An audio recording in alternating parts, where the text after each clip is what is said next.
This is David with Corel Training. This is Cassie Green from Apparelist. This is Gordon and Firemark from the Entertainment Law Update. And you're listening to Two Regular Guys podcast. Hosted by Terry Combs RG, Regular Guy, and Aaron Montgomery. The place to be for industry news. the best dad jokes on earth, along with relevant topics to apparel decorating. Prepare for the wild.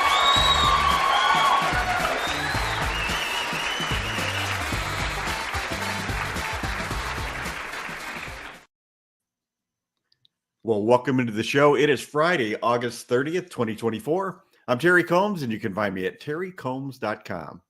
And I'm Aaron Montgomery with our Success Group. And my mission is to inspire you to build a business that you love. And today, Terry, I'm really excited.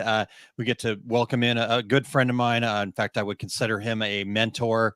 And Dale is the founder of Cutting Edge. And he's going to join us to talk a little bit about strategy to gain greater profits with fewer sales.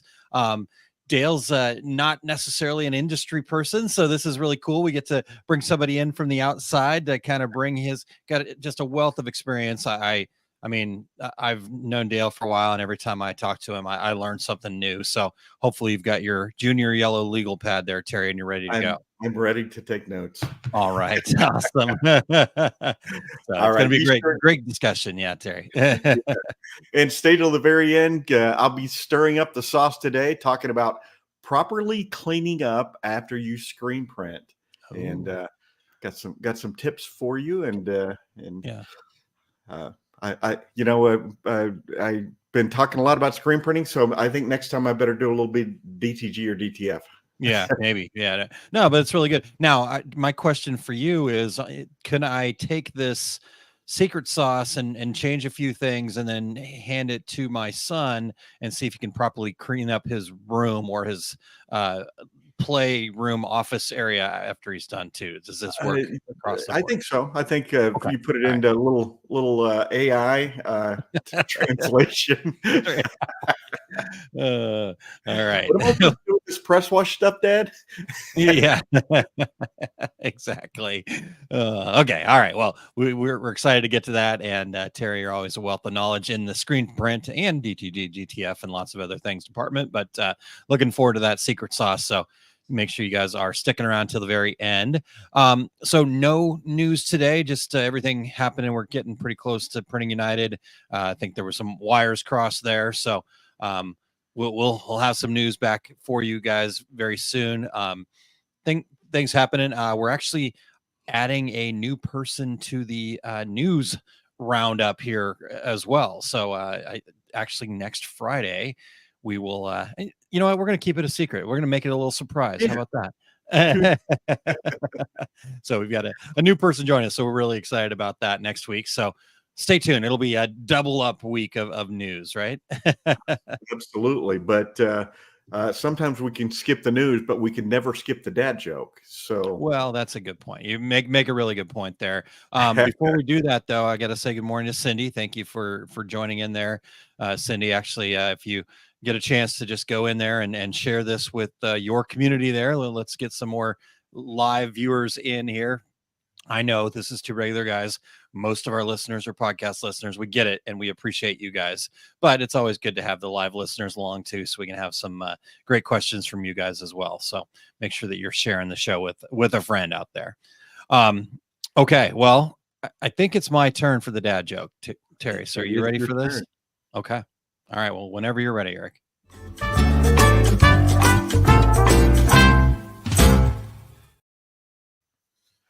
All right, Terry. So do you want to hear a joke about paper? I do. Tell me a joke about paper. No, never mind, Terry. It's terrible.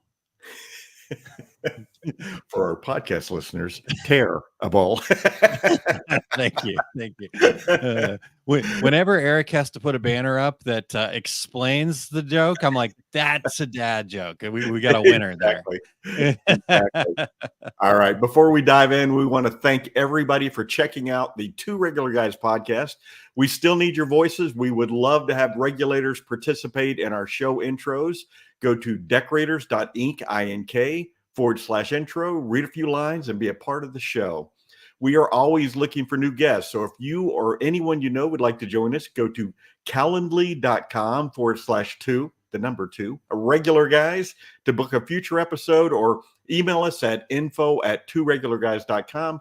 If you are listening to the podcast version of the show, we would appreciate you sharing the Two Regular Guys podcast with all of your industry friends so they can become regulators too.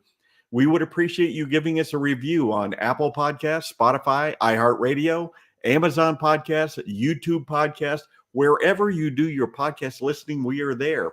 And as Aaron mentioned, if you're watching us live right now, please join in with your comments and your questions.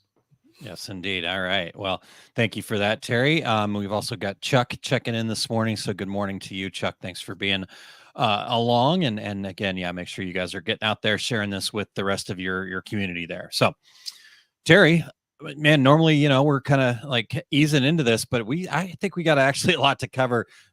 Obviously, so, pricing something that you and I are both passionate about too. We need to make sure that people in our industry are valuing themselves, and so to have an opportunity to talk to Dale here is pretty exciting for me. So you ready to do that? Yeah, let's bring him in. Okay, well, let's do that. So Eric, whenever you're ready. Dale, thank you so much. Welcome into the show here. And Dale, I don't know if for some reason your microphone is muted there. So there. Oh, okay. We've got movement. Just said the mic was disconnected. So while Dale, you're working on that, let me see if I can kind of tease things a little bit here. As I mentioned at the top of the program here, Dale is somebody I would consider a mentor of mine. Headphones. There we go. and so the regulators have probably heard this story before. But Dale was the gentleman who said to me, and this had to be Terry, 3, 4, 5 years ago. He'd actually come and join me on the Small Business Saturday podcast I did. And I was, we were talking about the show, and I was just really appreciative of his time. And I'm like, hey, what can I do for you? And he just really quickly, without hesitation, he said, well, you can't outgive the universe. And I was like, oh my gosh, right. That like really shaped me in a lot of ways. It's actually in my book. So, but obviously I know Dale very well, but for our listeners that don't know Dale very well, Dale, welcome. And, can you give us a little short biography of who Dale is? Give us the highlights that led you to starting Cutting Edge.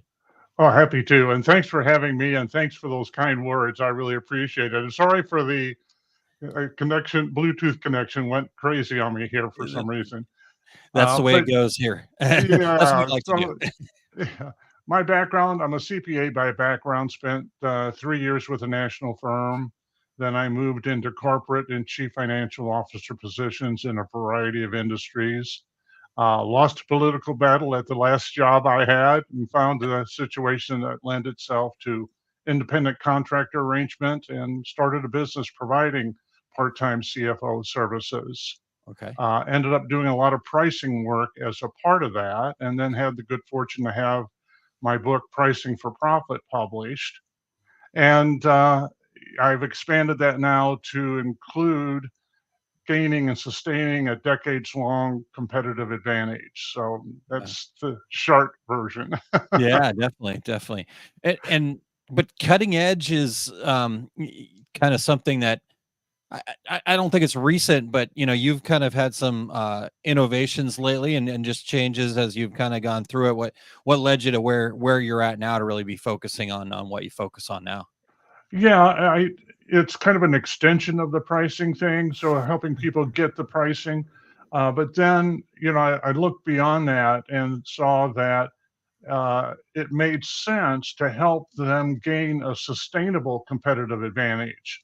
So, with the work that I've done and what's in my latest book, the one that you highlighted there, Greater Profits with Fewer Sales, I show them how to use some of their sales time for market research so that they can identify how their customer needs are evolving, so they have 3 to 6 months or more to develop the skills and resources they need to be the first to market to meet those needs.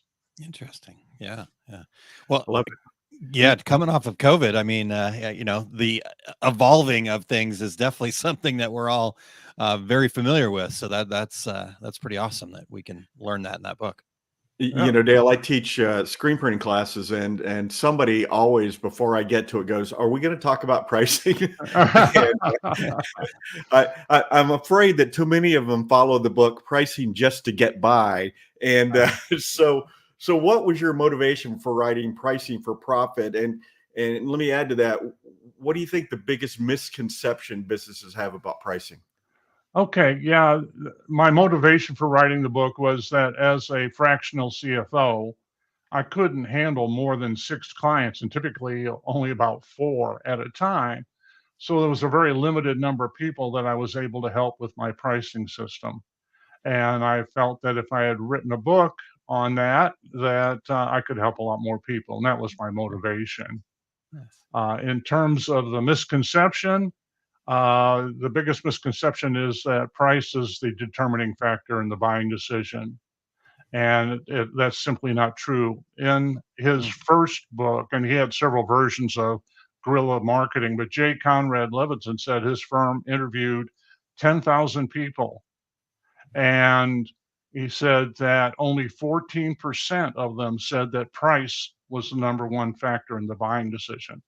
That means that 86%, let me repeat that, 86% Wow. value other things more in their buying decision than price. And in fact, among that 86%, the pricing became the ninth item on the list.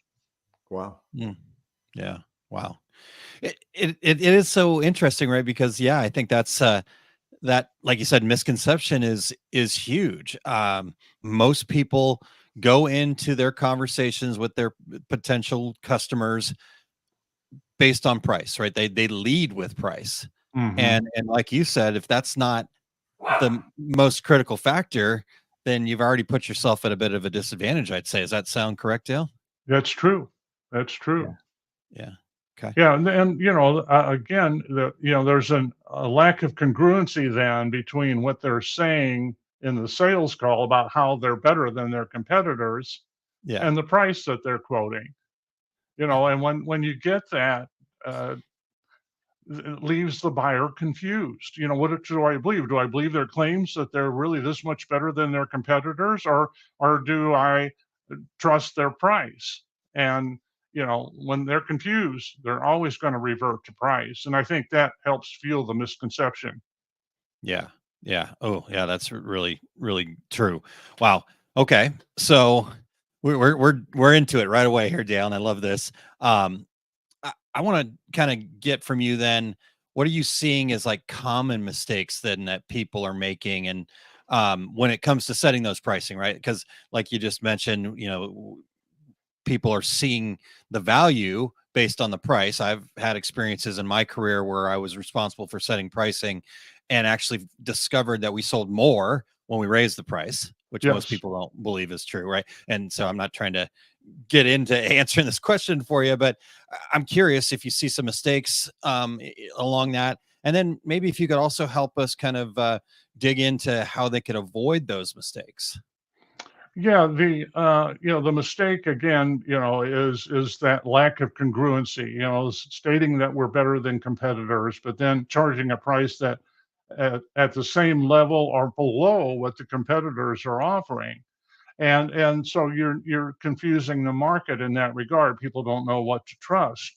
So one of the ways to avoid that is to get a clear understanding of the value that you're offering and then create your pricing to be in alignment with that value, because that's when the buyer then trusts the claims that you're making because there's a congruency there. Okay. And, and I guess digging into that a little bit more, right? So then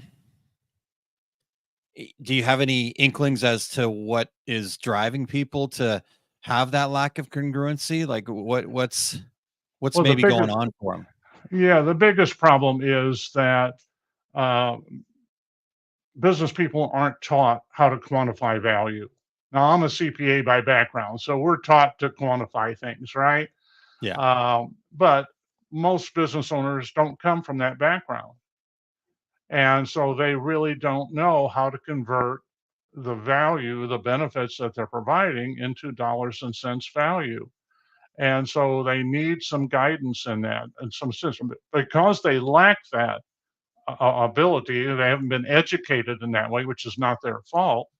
What they typically do is they revert to industry pricing. And they either match it or they want to go below it to make their offering more attractive. And again, it confuses the market because it's not congruent with the claims that they're making about the superiority of their offerings. So, one of the things that they can do is go to somebody with an accounting and finance background, and then somebody that understands value, because not all finance people understand that. Because I remember talking to a CPA firm about being a resource for their clients on the pricing side. And the response I got was, oh, we do that work. We help them identify their costs and we add the markup. And, well, that's cost plus pricing. And that has nothing to do with value. Yeah. So And I think people miss that, right? Because they think, oh, well, that's pricing, right? Cost plus. No, you're missing the value, right? They think that cost and value are the same. It's not. So if Aaron, we were to use, no, go ahead. Sorry, Terry. You go ahead. If we were to use an example, so if I'm a sales consultant and I've demonstrated the ability to improve a company's revenues by 10%, and it takes me X number of hours to do that, so I know what my cost is. Now, if I had a typical markup and I quote that same price to a company that's got 100,000 in revenue and another one that's got 10 million, somebody's getting a real bargain there, right? Because 10% of 100,000 is 10,000. 10% of a 10 million is a million. So the value is much higher here than it is here.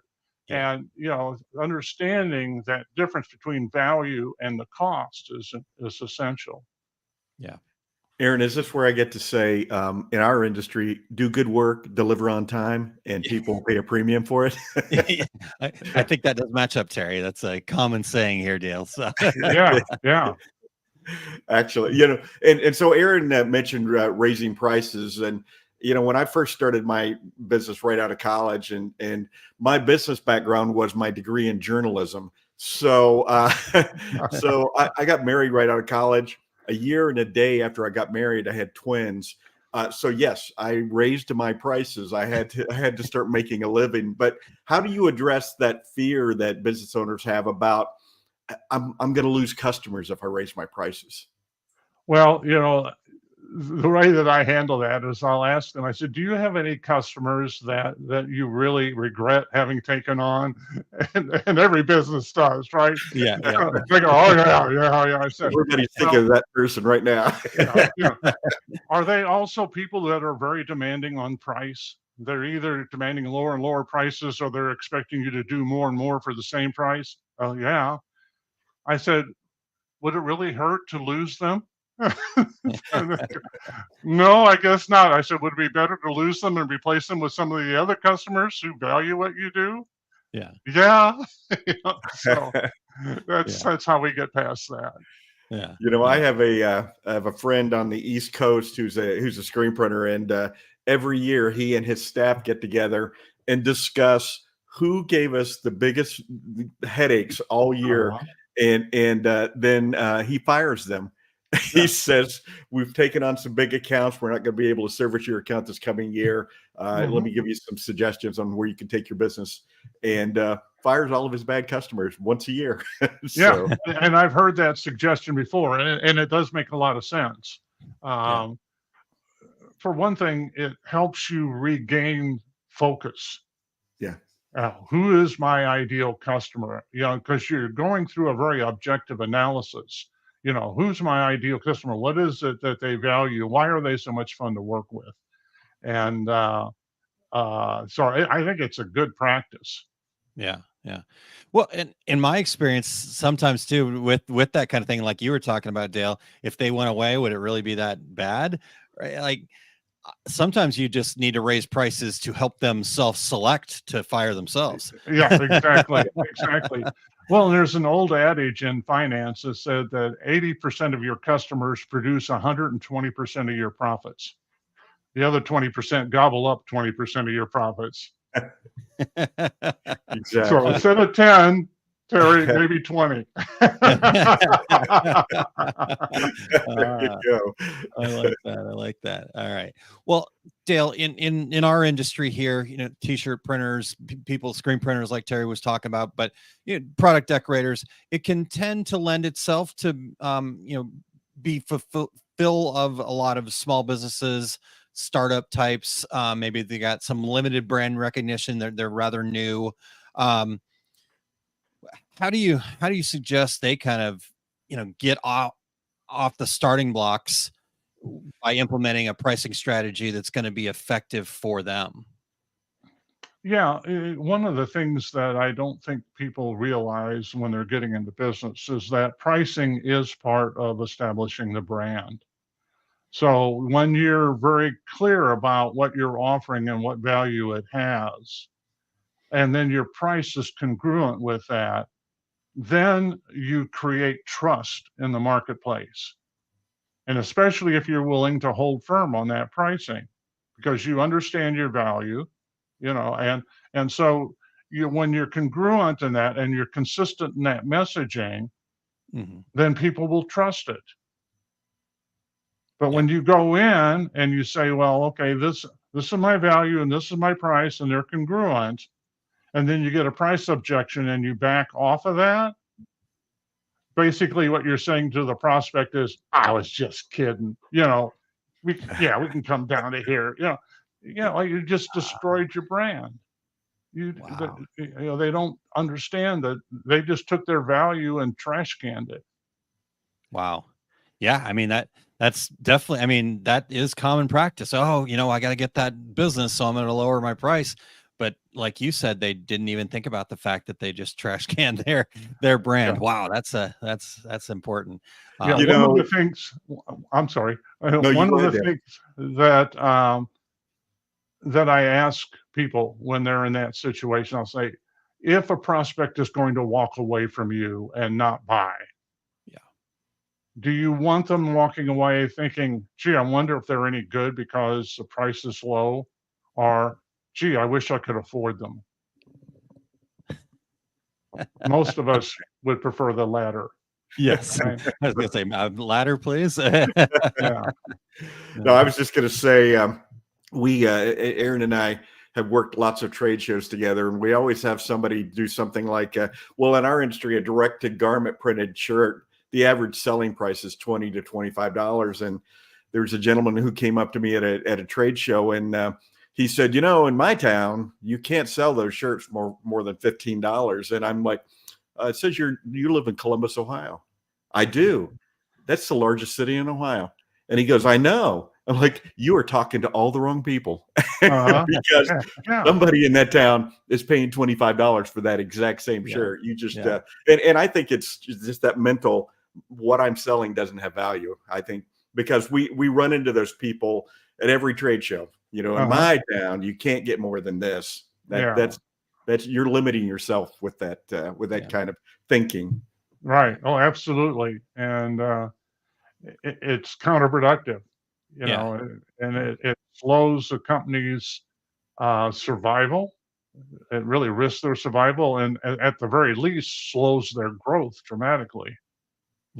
Yeah, definitely. Well, I mean, what you just told us there, Dale, it kind of also goes back, that person from Ohio there, Terry, they probably did lower their prices and prove to their people that they were talking to that that's all it's worth. And therefore, you're right. Mm-hmm. You did that to yourself, though. So self-fulfilling prophecy, right? Self-fulfilling prophecy. Exactly right. Exactly right. Exactly. All right. Okay. Well, let's take a quick break here, Terry. We're about halfway through our conversation here. regulators, those of you that are tuned in live right now, queue up some questions for Dale too. This is a really cool opportunity that we have to have Dale here in front of us for a little bit. So let's we've got plenty more for Dale, but just in case you've got a burning question you'd like to get in front of Dale, go ahead and put that in the comments.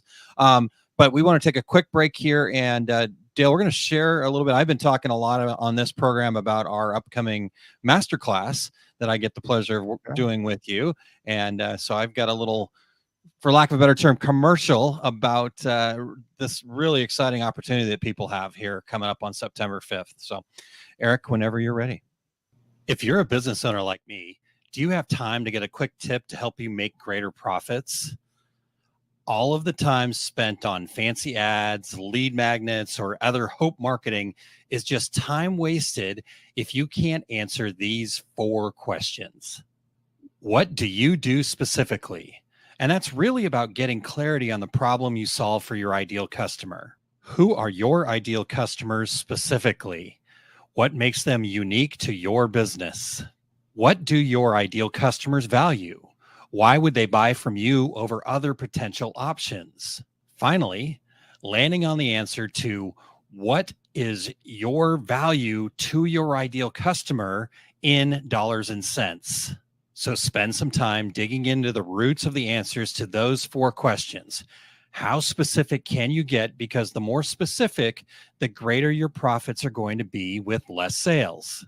Dig into the answers. You got this. Now, I'd like to share an opportunity to spend 4 hours or less and get detailed answers to those questions in an upcoming masterclass that I'm hosting. The masterclass is on the morning of September 5th, 2024. You will come away with the ability to answer all of the previous 4 questions and more.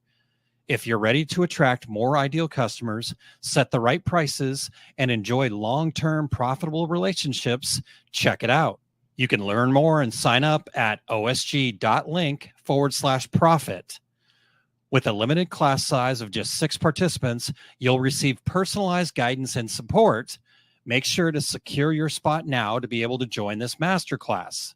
Don't miss out. Go reserve your spot at osg.link/profit. Also, reach out to me and schedule a one-on-one consultation call to see if this is the right program for you or how we might be able to better help your business. There we go. So Right. check that out. And Yeah. Dale, Great job. thank you. Thank you.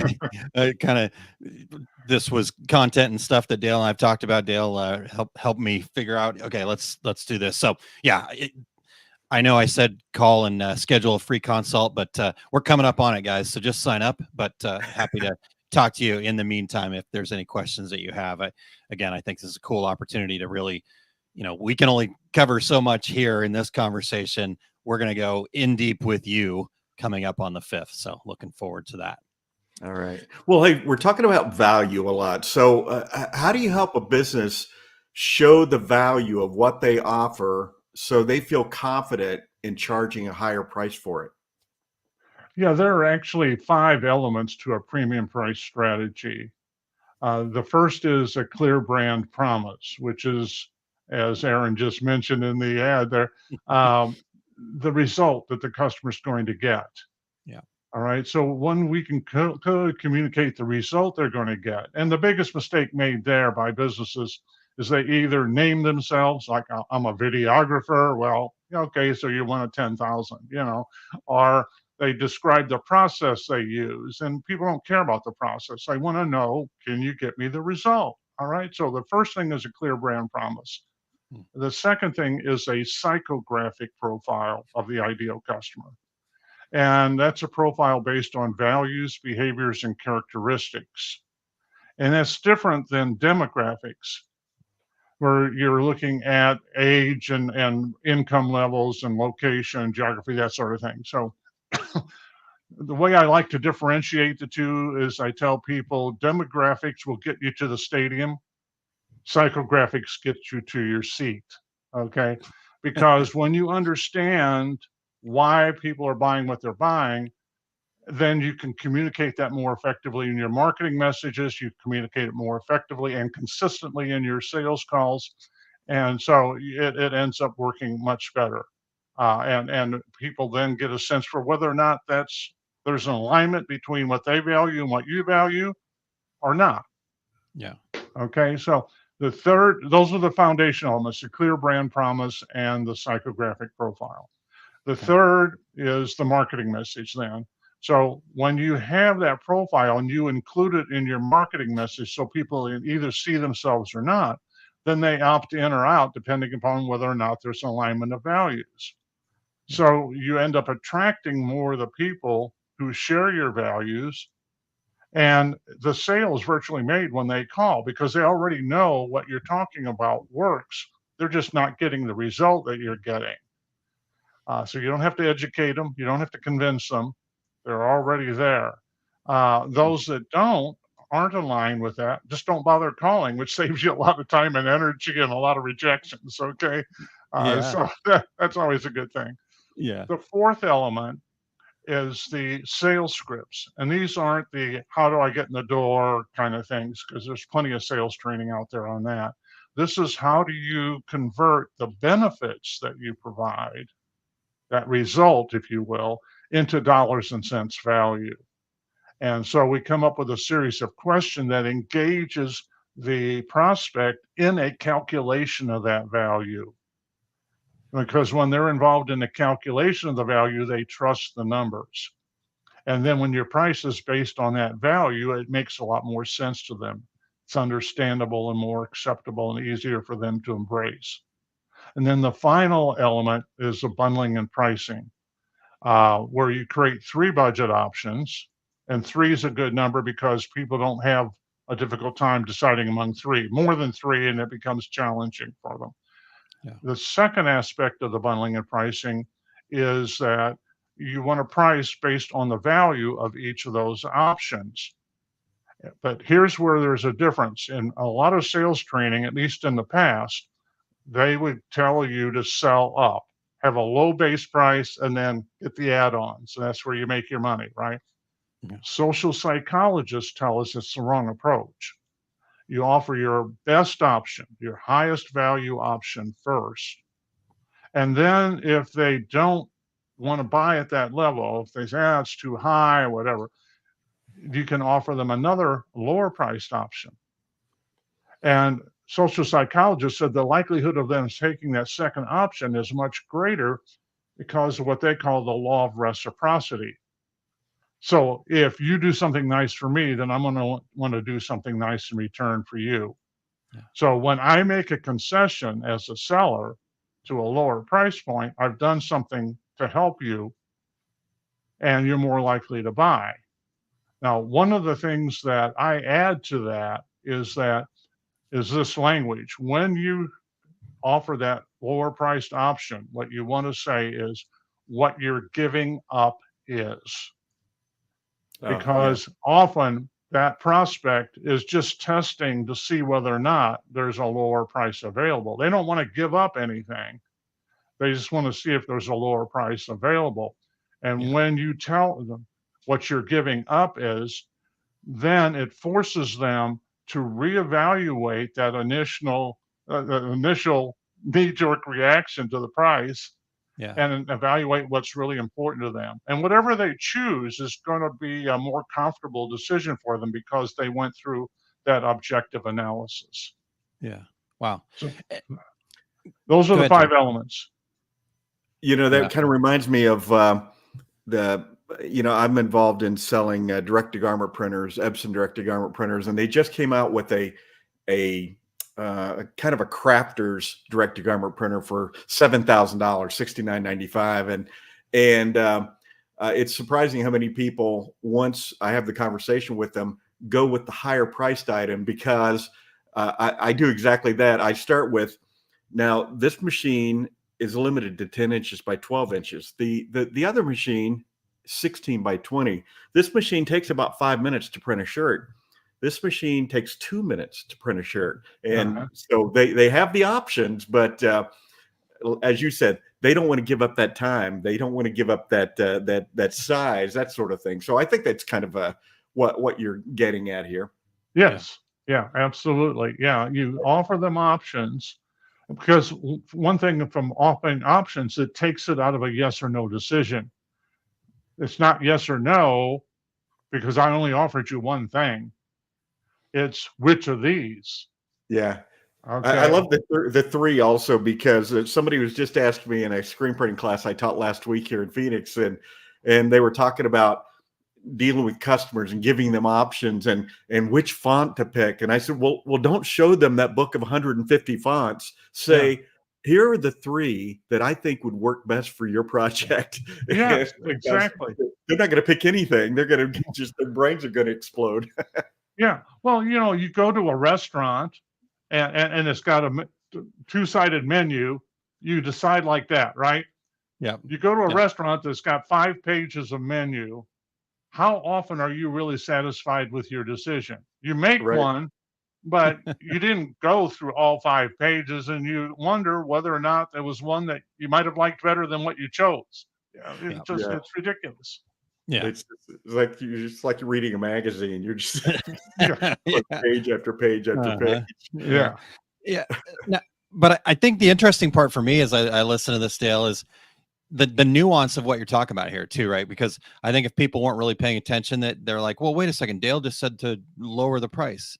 But I think the crucial step was that you are offering options, and then that part that you mentioned in there, right? What they're opting out of, what they're not Uh-huh. going to get with that lower price. So you can still kind of find a way to work with those more, what I would consider more value conscious customers, but that you still want to work with, but you're doing less work because you're taking away options, and therefore the Right. value goes down. So Yeah. I don't Yeah. know. That's yeah. Yeah, absolutely. Yeah, it's all right to offer a lower priced option, um, but they have to give up something. Right. And when I do presentations on pricing and I get to this particular topic, I'll say, okay, how many of you bought a new car? And all the hands go up. Yeah. And I say, Yeah. okay, now when you went to the dealer and you found the car you wanted, you sat down with the salesperson and you started negotiating price, right? Yeah. And so you finally settle on a price. I said, now let me see a show of hands. How many of you drove off the lot feeling good about the buy you just made? And every once in a while, a smart aleck will raise his hand, but otherwise nobody raises their hand. Why? Yeah. Because the car didn't change. And Yeah. so we're always left with wondering whether or not we got a fair deal. Right. Yeah. Now, if they had said, oh, this car doesn't fit your option, I've got one over here that doesn't have a moonroof and alloy wheels. It's the same model, but it doesn't have those features. And you can get that for the price you're looking for. Yeah. Okay, but they got to give up something. Yeah. Yeah. Yeah. I think that's the crucial part that I think most people,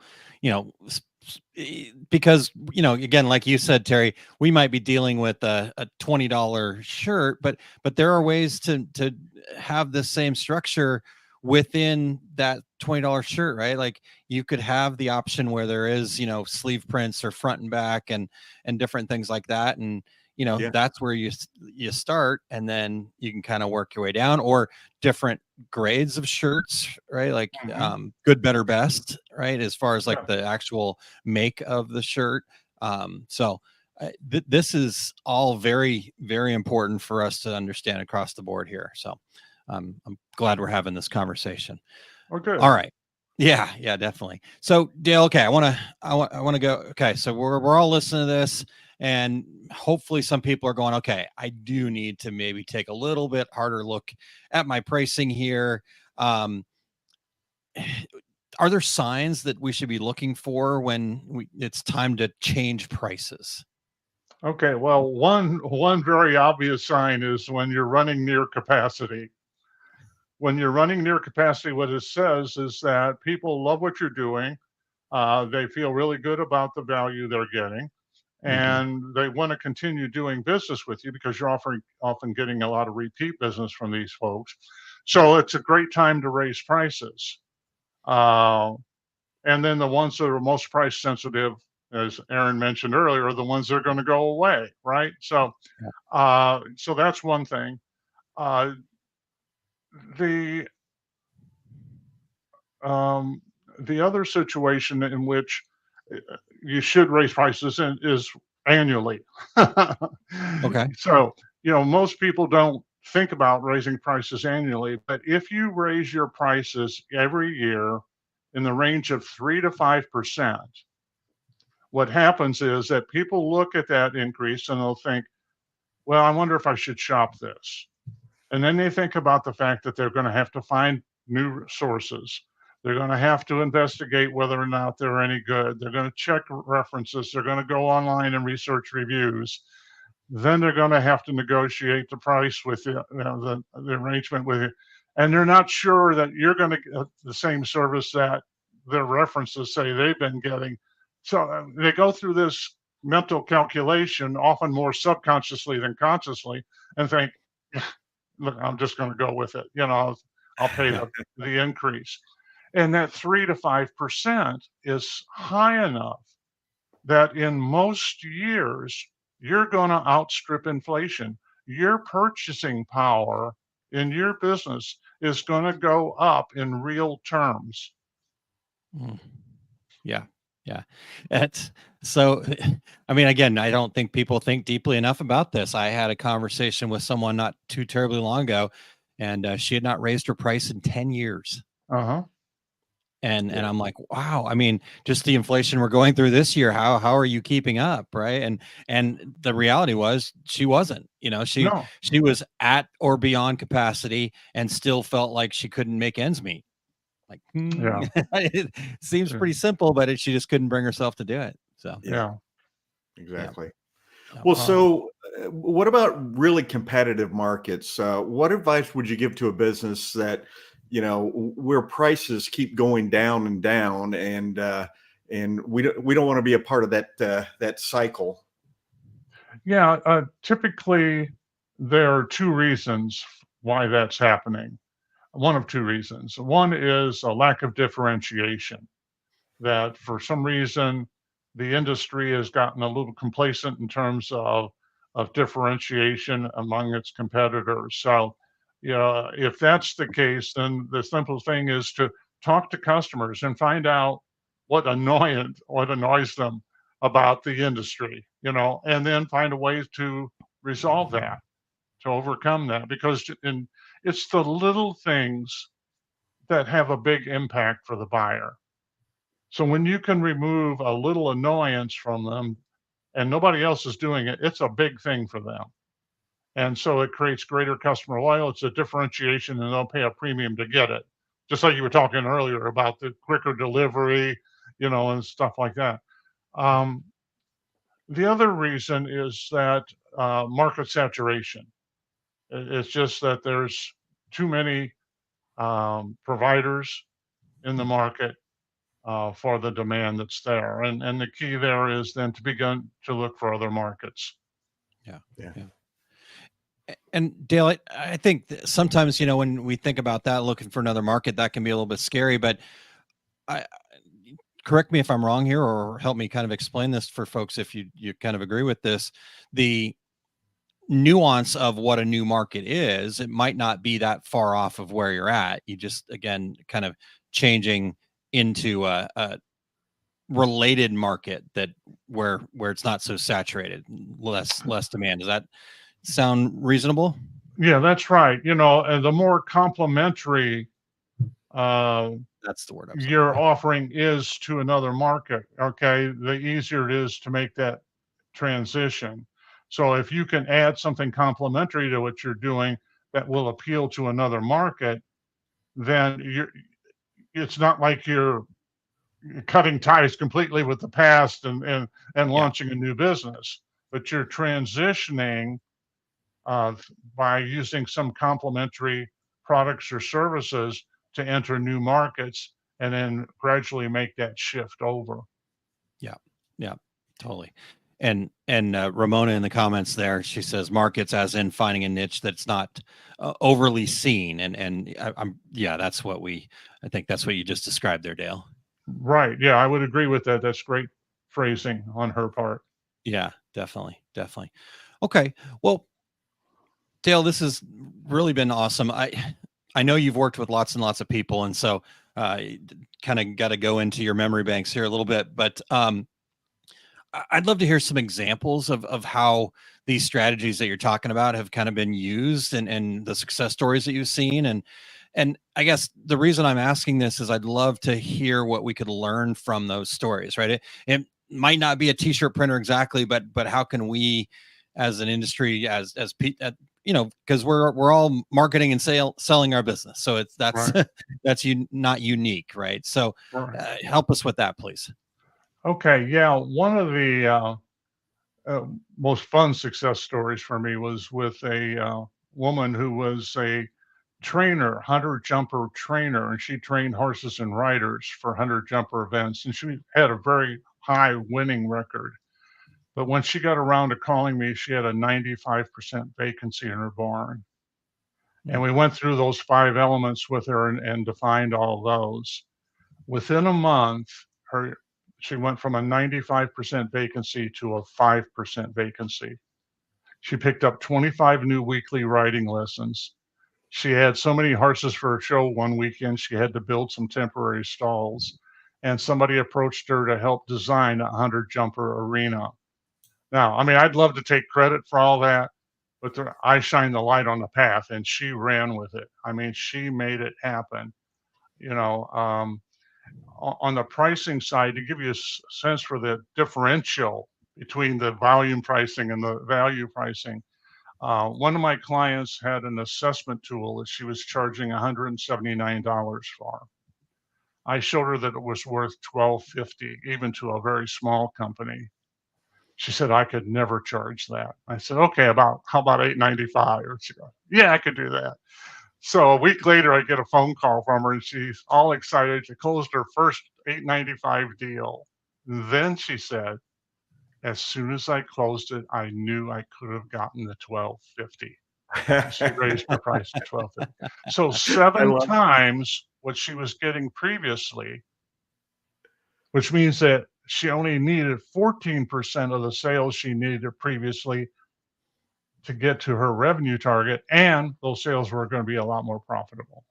Yeah, yeah, that's That's pretty awesome. interesting. I want to, again, I'm going to refer back to my screen printing classes, and I sometimes have to tell them that, you know what, I know you print in your garage, but it's in their mind. Sometimes they think that what they're doing doesn't have value because it's a garage screen printing shop, and I always have to remind them it doesn't matter where you are, as long as you're doing good work, as long as you're delivering on time, it has value, and Yes. charge accordingly, because it's a lot tougher to all of a sudden say, well, I'm doing this full time now, so I have to double my prices to make a living. So, Right. Yeah. Absolutely. Yeah. all right. Well, I'm sorry. Go ahead, Dale. Were you? No, and to your point, I did a program a number of years ago, and there were business people at tables of 8, and I said, okay, this is what we're going to do. Each of you is going to get 30 seconds to tell the rest of the table something you do that you don't charge for. And then I'm going to give the rest of the table 2 minutes to tell you the value they see in what you do, what you're giving away. And at the end, I brought them all back together and asked, what'd you learn? And they said, we had no idea how much value we were giving away. And that was prompted by a client who said, oh, no, I don't charge for that. It only takes me 15 minutes. It only takes her 15 minutes. I could have spent 4 hours and not achieved as good a result. The value is in that ability. Yeah. I Yeah. love it. I hope our producer Eric's listening right now. He gives away a lot of free information out there. Oh man, shots fired there, Terry. I love it. Yeah, I think my mic went dead. All right. Well, this has been awesome, Dale. Tell our listeners where they can find your book and learn more about these ideas that you're sharing with us. Yeah, you can go to my website, cuttingedge-business.com.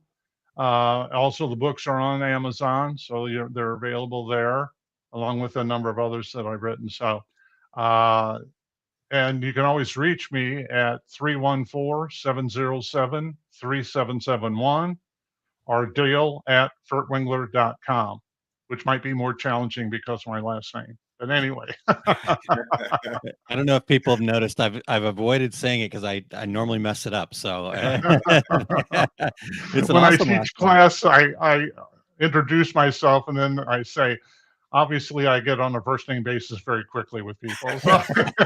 Right. I love it. I love it. Well, thank you for before- having me.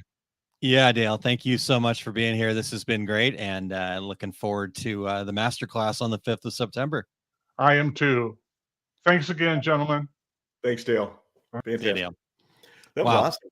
Yeah, Pricing really is good. such a subject that people, well, Aaron, people just struggle with it. So, Yeah. great show. Yeah. Yeah, and the thing I love about working with Dale and getting to learn from Dale and listen to like all those things that he talked about there, right? They're very simple at its core, but it's just a counterintuitive way of thinking, right? Dale has always said, he's a contrarian thinker, and I totally agree with that. And I love that. I call it the uncommon mindset. And but none of those things are hard to do. You just have to change your thinking a little bit, right? Right. You have to kind of get a little planning ahead. But when you've got somebody like Dale that has that kind of experience to be able to just sit down with you, he's going to do this in 4 hours. I know he will have people have that entire thing, those 5 things that he talked about. People will have that entire thing in 4 hours or less. And it blows me away. And the fact that, that's exactly the way I think too. So it's pretty cool. I love that the end, I can sell it for $12.50. So how about $8.95? And then when I sold it at $8.95, I knew it could get $12.50. Yeah. That was awesome. Yeah. And then I love the fact that, being as he's a former CPA and accountant, he's also got the exact stats for us too. So that's kind of fun. I don't do that math in my head on the fly, but Dale. And then Terry, before we move up forward here, Ramona said, "Oh, I like that. I might make a CNC. That's Coffee and Conversation. She does every Saturday. What do you do that you don't charge for?" And then have others tell the value. That's a great idea. So excellent. Thanks for sharing that story, Dale. All right. Well, Terry, what's coming up for you? What's the big book of Terry's travels telling us these days? My complete screen printing business course. I just had my class at Workhorse Products last weekend. Had a great class. Next date to be determined. Working with Workhorse on their schedule. My next class in Chicago at Atlas Screen Supply will be October 12th and 13th. I'll be at the Equipment Zone booth at Printing United in Vegas, September 10th through 11th. And Aaron, you and I are going to be doing our show, recording a show there on Tuesday, the 10th. And I'm going to be doing some shorter seminars through the week there at the Apparel Zone as well. Nice. And I'm going to be talking DTG and DTF printing at Impressions Expo in Fort Worth. That is October 24th through 26th. And watch for all my upcoming events at terrycombs.com. How about you, Aaron? Excellent. Yeah. Well, we mentioned the masterclass happening on the 5th. So I'll leave that there, just osg.link/profit. Value, right? So, and as you mentioned, Terry, we will be at Printing United, and so we're recording live. Is that is how it kind of? It'll be awesome. So get a chance to sit down and do that. I also get to be a participant and the MC of Media Day the day before. While you guys are all setting up your booths, I'll be running around. I still haven't figured out what I'm gonna wear for like a 50s, 60s Vegas high roller look. So if anybody has any ideas, please send them to me. How about a leather jacket, white t-shirt, and slick your hair back, man? I don't have enough hair to slick back though. Anyway, but I do also get to present a couple of seminars there at the Printing United Expo. So on September 10th, I will be talking about targeted success, find your ideal customers, and just talking about what niche marketing really means and how to find that, right? It's not just that you only have to do basketball stuff or whatever, right? Like we can dig into that. And then the next day on September 11th, I'm going to be talking about AI marketing mastery, how you can leverage ChatGPT for your business growth. So this will be all about the marketing side of it. I leave the AI side of that artwork part to our good friend Dan Clement, who was with us last week on the show. So and then just another quick note, Fundamentals Live will be happening October 10th through the 12th here in St. Louis, Missouri. And details are over at osg.link/funlive. Just an opportunity for you to really transform your business and change it, right? You might have gotten to the point where you're frustrated, you're overwhelmed, you just don't have a good foundation. And every day you wake up going, I have to go to work today. I have to, get out of my PJs and that kind of thing. We want to turn that into get to, and we've got a structure that does that. And I can't wait to share that with more people in October. And I think that's about it for me. I can talk about the Facebook group, but we're gonna. How about I share Eric's here, Terry? And that way you can get ready for Eric, the I was just kidding. Aaron and I give away a lot of stuff too. So we do. I'm listening to Dale more and more though. So all right. Well, speaking of Eric, so he's got. You can check out his latest article over at the Apparelist. That's really cool. He's got an article called Take Embroidery the Extra Mile with Special Effects. Ooh, awesome. I got to check that out. So head over to apparelist.com so you can see the article on the front page dealing with special materials and techniques that can help your embroidery stand out. And the link there is apparelist.com. And let's see here. You can also join Eric for special non-numbered episode of the Take Up, as today he's gonna play catch up a little bit here, and Eric will be taking on some questions he's received recently, as well as discuss the direction of the Take Up and what will come for the official. So again, this is a non-numbered show, so the official 200th episode. That's really awesome. You know what? We have to get the pom-poms out for that. Good job, Eric. 200th episode coming up. So you can catch Eric today at 2:30 Mountain Time to ask your questions. Just head over to ericcampbell.com and click the Take Up tab at the top to get the goods over there. So, all right, Terry, I'm hungry. I need some secret sauce. All right, I am ready. Whenever you're ready.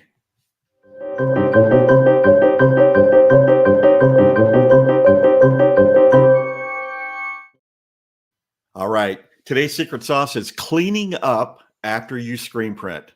So does screen and tool cleanup really warrant a secret sauce? It does if you do it wrong. So what I'm referring to is cleaning your screens, your squeegees, your spatulas or goop scoops after printing with plastisol inks. So let's start with doing it wrong. Plastisol ink kind of looks like paint. So why not use paint thinner or mineral spirits to clean up? Those products will actually clean up plastisol, but at what cost? Your squeegee blades can absorb these chemicals, and this will cause the blades to swell and distort and eventually ruin the squeegee. And then there's the screen. Paint thinners and mineral spirits will, again, clean off all the ink, but they also harden the emulsion on the screen mesh. That makes it very difficult to reclaim the screen, which means take off the emulsion when you're ready to use that screen for another image. So what's the right way? Clean your squeegees and spatulas and goop scoops with a product called Press Wash. Different brands have different names for it, but if you say Press Wash, that's the product your supplier will get for you. It's a very mild cleaner that will dissolve the plastisol ink. On your screens, if you plan to save the image on the mesh for reprinting that same job, you're going to use Press Wash here as well. But don't fill a shop rag with Press Wash and start washing the screen mesh. That's a huge waste of product. First, card all the ink. Basically, take all the ink off the screen that you can and put it back into the ink container. Leave the tape on the mesh and frame. Then lay a Pellon or rag T-shirt on your platen. Bring the screen down as if you're going to print. You kind of are. You're going to spray some Press Wash directly onto the mesh and take your squeegee and you're going to pull that ink and Press Wash right across the screen. You're going to wipe the excess off the tape with a rag. Now you're going to take the tape off, throw it away, spray both sides of the screen with a little more press wash, and wipe both sides with a shop rag, and you're done.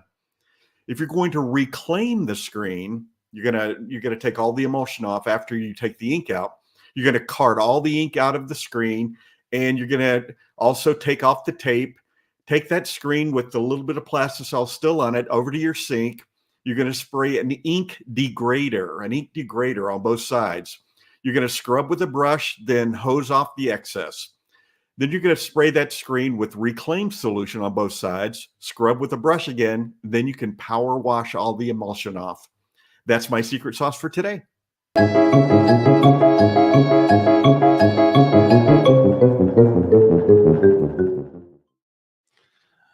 Delicious, Terry. All right. Well, thank you. Good. Yeah, good stuff. I love at the front of it where you go back to it here real quick. That does this really matter? Does this really warrant it? Well, if you do it wrong, it does. That was awesome. Exactly. Aaron, I get a lot of my secret sauces from when I'm talking in my classes, and I can see somebody. I'm like, you do this, don't you? I can see you looking at each other. They're like, yeah, I do it wrong. So make a mental note to bring that up. Bring that up. There we go. I love it. All right. Well, great show today, Terry. Thank you very much to Dale for his time and all of his wonderful information that he shared with us. Obviously, we would love to see you over in our masterclass on the 5th. So take advantage of that opportunity coming up on September 5th. All right. We also want to thank our show producer, Eric Campbell, for all you do to get things ready. And you've had a hectic couple of weeks, so we appreciate even more everything you do for us. Yeah, Eric, you were like giving us things that we didn't even know. We're like, oh my gosh, wow. And here he is hanging out with us for yeah. Here he is hanging out with us for an hour plus every week. So we are very grateful. Terry, next week we've got Sean Stewart joining us from American Print and Supply. I am not going there this time, so I get to stay in and we're going to talk to him. Obviously, with Printing United on the horizon, we expect that there will be quite a bit of innovation when it comes to DTF out there in the world, and he's got some things to share that we believe that he believes that we're going to be seeing. So looking forward to talking to Sean next week about DTF printing technology. And American Print and Supply, they have a space there in the apparel zone as well. So we'll push on there also. Yeah. All right. Until then, I'm Terry Combs. He's Aaron Montgomery. And that was the Two Regular Guys. Here we go. We're out. Awesome. Thank you for listening to Two Regular Guys.